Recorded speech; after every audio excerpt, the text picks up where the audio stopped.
بسم اللہ الرحمن الرحیم۔ السلام علیکم، میں شجیع اللہ فراست۔ آپ دیکھ رہے ہیں نیشنل اور انٹرنیشنل نیوز پر مشتمل 4 ٹی وی کا خصوصی خبرنامہ دنیا بھر سے، یعنی خبریں آپ کی نظر سے۔ پاکستان کے سابق وزیر اعظم عمران خان پر فائرنگ کی گئی ہے، وہ فائرنگ میں زخمی ہو گئے ہیں۔ اس خبر کے تمام پہلوؤں کی بات کریں گے۔ سب سے پہلے headline. Imran Khan firing میں زخمی، خطرے سے باہر۔ لانگ مارچ کے دوران کنٹینر پر حملہ، 1 ہلاک۔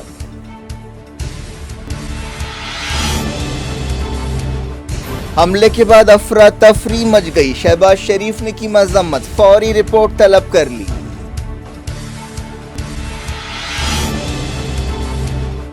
سعودی عرب پر حملے کا کوئی ارادہ نہیں، ایران نے خبریں رد کر دی، کہا دعوے بے بنیاد ہیں۔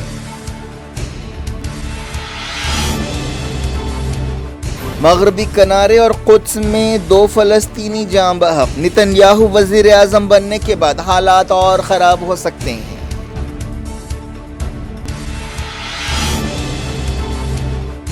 نارتھ کوریا نے کیا ریکارڈ میزائل تجربے، ساؤتھ کوریا اور امریکہ نے جنگی مشقوں کی مدت بڑھا دی۔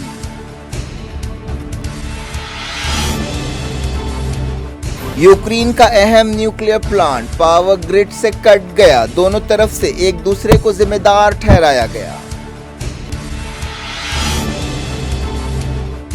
برطانیہ معاشی بحران سے نمٹنے کے لیے سخت قدم اٹھائے گا، سود کی شرحوں میں ریکارڈ اضافہ۔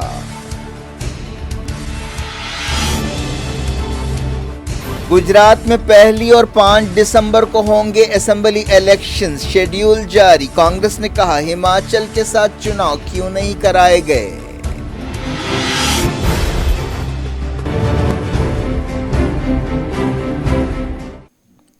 ہیڈ لائنز آپ نے دیکھی، اب خبروں کی تفصیل کی طرف آپ کو لیے چلتے ہیں۔ سب سے پہلے بات کرتے ہیں پاکستان کی، جہاں پر عمران خان پر حملہ ہوا ہے۔ پاکستان کے پنجاب صوبے کے وزیر آباد علاقے میں سابق وزیر اعظم اور تحریک انصاف کے لیڈر عمران خان کے کنٹینر پر فائرنگ کی گئی ہے۔ شروعاتی خبروں میں کہا گیا کہ عمران خان زخمی ہوئے ہیں۔ سابق وزیر اعظم اور تحریک انصاف کے لیڈر نئے الیکشنز کا مطالبہ کرتے ہوئے لانگ مارچ نکال رہے تھے۔ خبروں میں کہا گیا کہ اس واقعے میں 1 شخص ہلاک ہوا ہے اور 8 لوگ زخمی ہوئے ہیں۔ زخمیوں میں ایک سینیٹر فیصل جاوید بھی شامل ہے۔ پنجاب صوبے کے وزیر آباد میں یہ واقعہ پیش آیا۔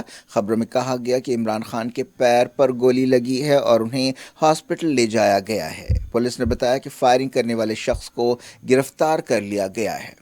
پولیس نے کنٹینر سمیت پورے علاقے کو اپنے سخت حفاظت میں لے لیا ہے۔ یہ مقام جہاں پر یہ حملے کا واقعہ پیش آیا گجرانوالا ضلع میں ہے۔ چشمدید گواہوں نے بتایا کہ عمران خان کے پیر پر پٹی بندھی ہوئی تھی، لیکن ان کی حالت خطرے سے باہر بتائی گئی ہے۔ دوسرے زخمیوں میں فیصل جاوید، احمد چھٹا اور چودھری یوسف شامل ہے۔ حملے کے بعد مقام پر افراتفری مچ گئی اور لوگ ادھر ادھر بھاگنے لگے۔ عمران خان کو گولی لگنے کے بعد انہیں ایک SUV گاڑی میں ہاسپٹل لے جایا گیا۔ پاکستان کے ایک وزیر محمد بشارت راجہ نے بتایا کہ پنجاب کے چیف منسٹر نے اس واقعے کا سخت نوٹ لیا ہے۔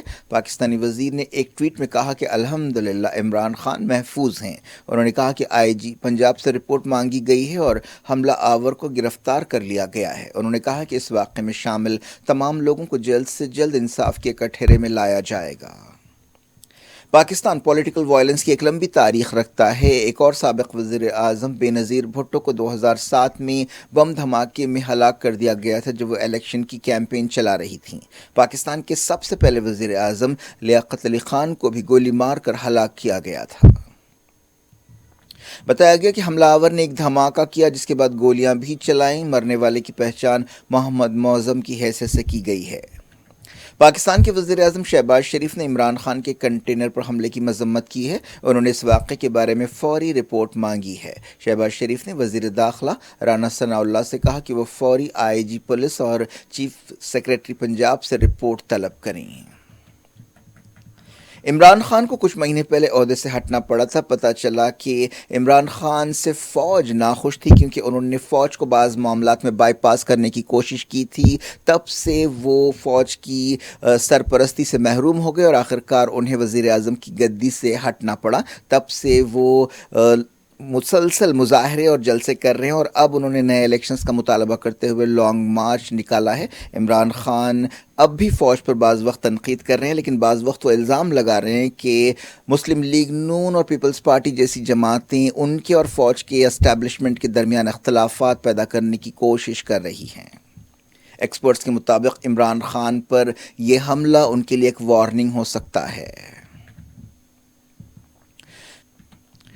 اب بات کرتے ہیں مڈل ایسٹ کی۔ ایران نے ان خبروں کو رد کر دیا ہے کہ وہ سعودی عرب پر حملے کا ارادہ رکھتا ہے۔ اس سے پہلے سعودی انٹیلیجنس نے امریکی عہدیداروں کو بتایا تھا کہ ایران 48 گھنٹوں کے اندر سعودی عرب اور عراق میں حملے کر سکتا ہے۔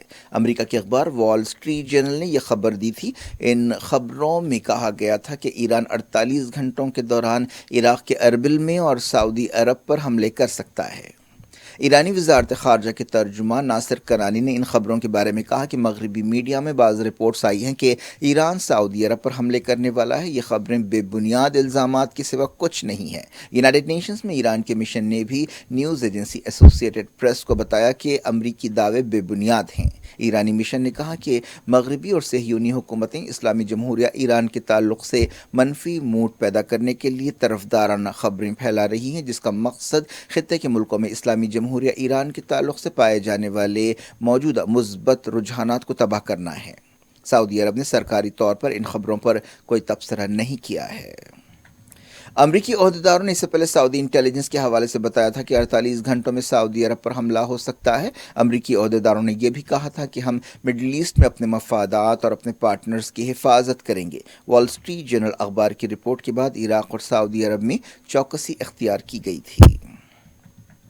ایران کے ایک سینئر عہدیدار نے الزام لگایا ہے کہ امریکہ عالمی فورمز کا استعمال ایران کے اندرونی معاملات میں دخل اندازی کے لیے کر رہا ہے۔ ایک سینئر ایرانی سفارتکار نے کہا کہ یونائیٹڈ نیشنز میں امریکہ کی طرف سے ایران کی انسانی حقوق صورتحال کے بارے میں میٹنگ کا مقصد ایک خود مختار ملک کے اندرونی معاملات میں دخل اندازی ہے۔ اس سے یونائیٹڈ نیشنز کے چارٹر اور عالمی قانون کی خلاف ورزی ہوتی ہے، اور انہوں نے یہ بھی کہا کہ امریکہ ایران کے تعلق سے غلط اطلاعات کی مہم چلا رہا ہے۔ ایرانی سفیر اور مستقل نمائندے عامر سعید ایراوانی نے سیکیورٹی کونسل میں خطاب کرتے ہوئے یہ باتیں کہیں۔ انہوں نے امریکہ پر دوغلے پن کا بھی الزام لگایا۔ ایران نے کینیڈا کے کئی عہدیداروں پر پابندیاں لگانے کا اعلان کیا ہے۔ ان پر ایران میں حکومت کے مخالف دہشت گردوں اور مخالف سرگرمیوں کا الزام لگایا گیا ہے۔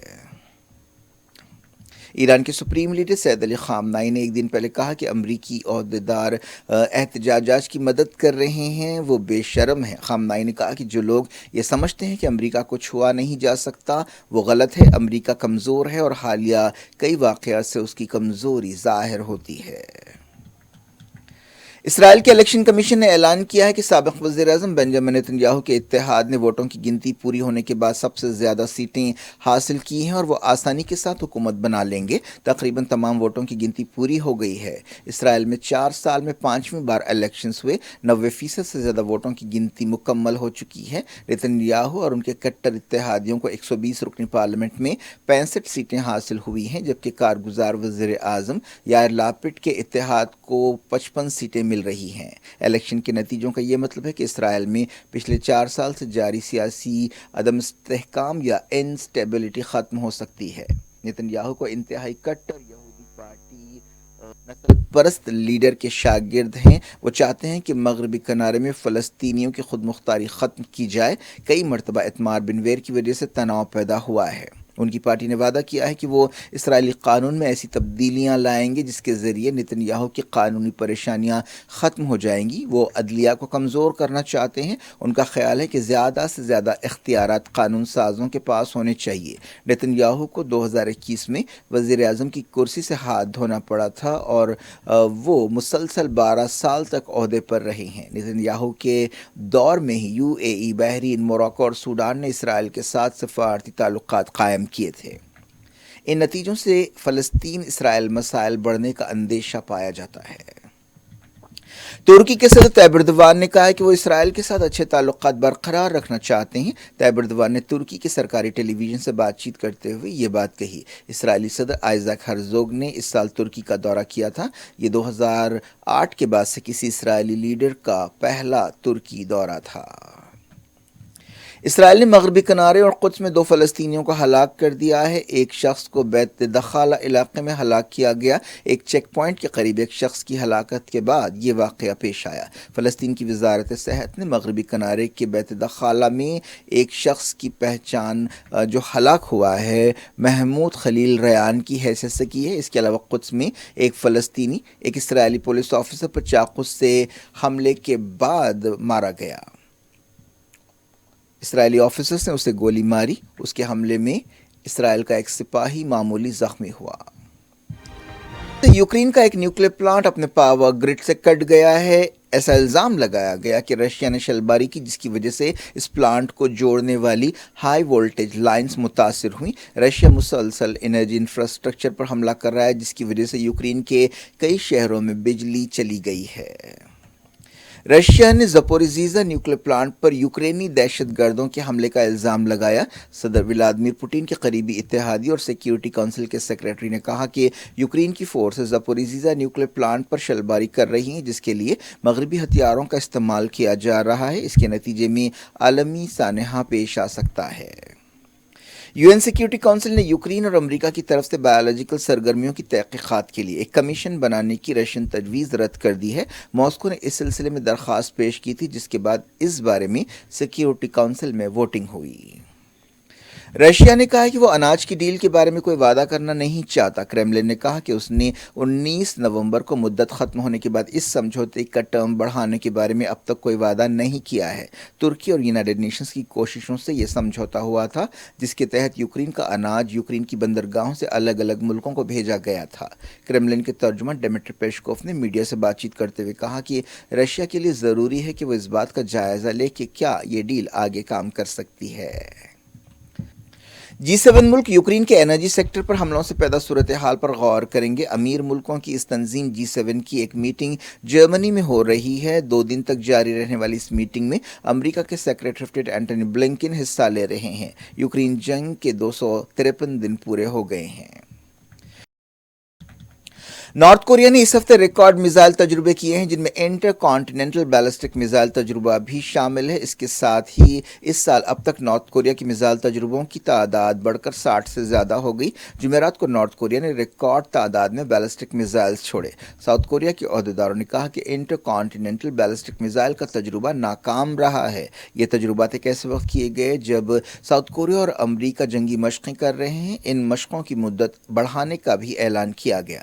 بتایا گیا کہ ساؤتھ کوریا اور امریکہ نے نارتھ کوریا کی طرف سے بڑے پیمانے پر میزائل تجربات کے بعد اپنی اب تک کی سب سے بڑی مشقیں بڑھانے کا فیصلہ کیا ہے۔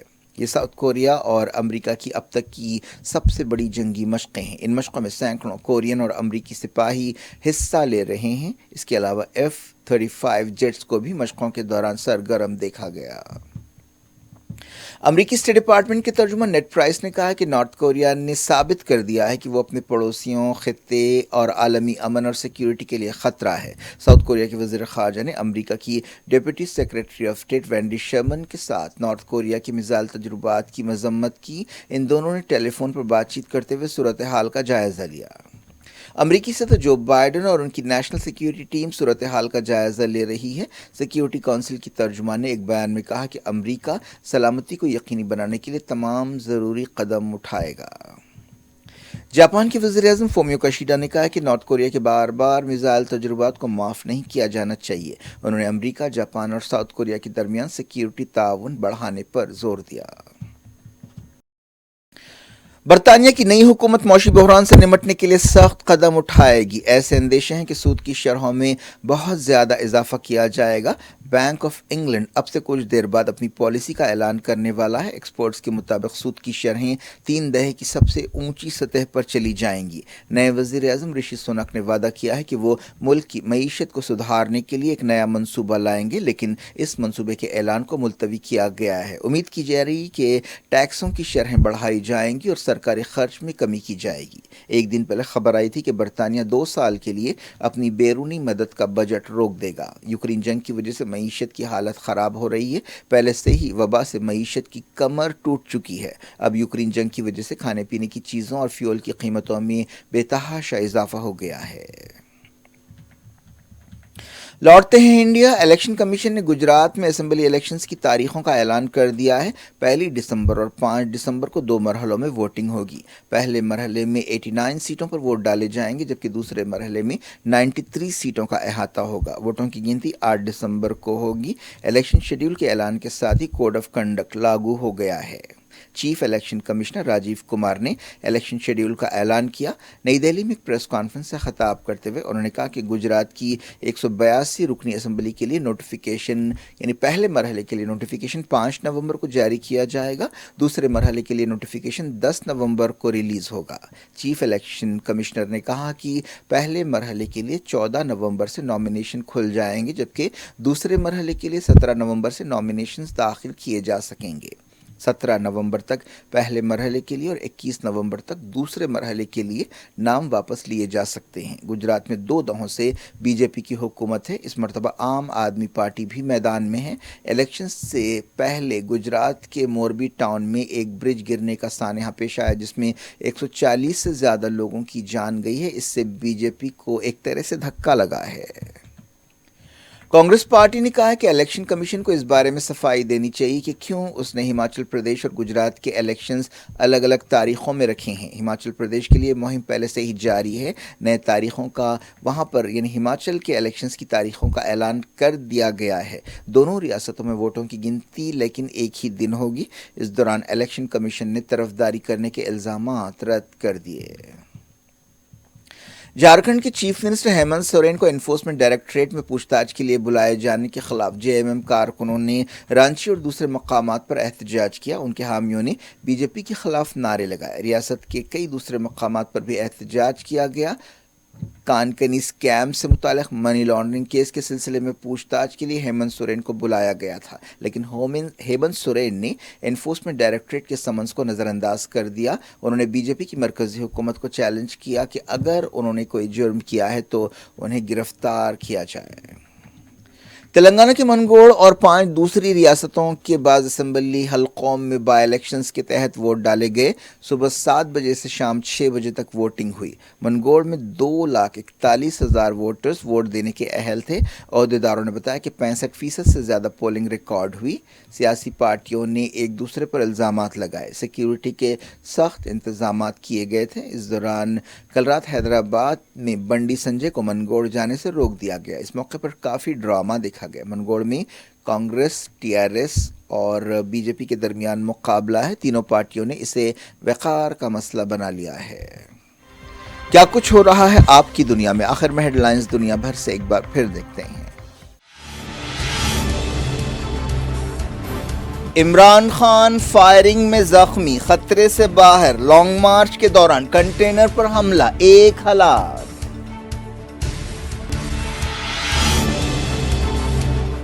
حملے کے بعد افراتفری مچ گئی. شہباز شریف نے کی مذمت، فوری رپورٹ طلب کر لی.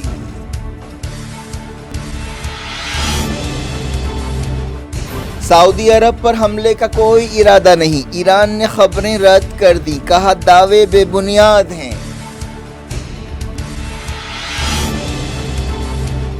مغربی کنارے اور قدس میں 2 فلسطینی جاں بحق. نتن یاہو وزیر اعظم بننے کے بعد حالات اور خراب ہو سکتے ہیں.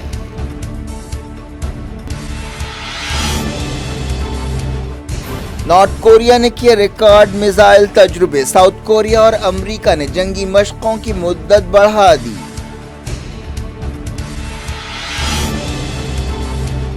یوکرین کا اہم نیوکلیئر پلانٹ پاور گرڈ سے کٹ گیا. دونوں طرف سے ایک دوسرے کو ذمہ دار ٹھہرایا گیا. برطانیہ معاشی بحران سے نمٹنے کے لیے سخت قدم اٹھائے گا. سود کی شرحوں میں ریکارڈ اضافہ.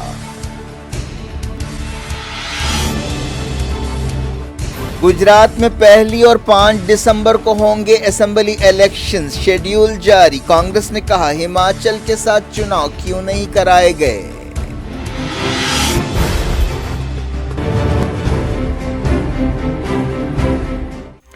یہ تھی آج کی خبریں. اب شیڈیول افراد کو دیں اجازت اور اپنا بے حد خیال رکھیں.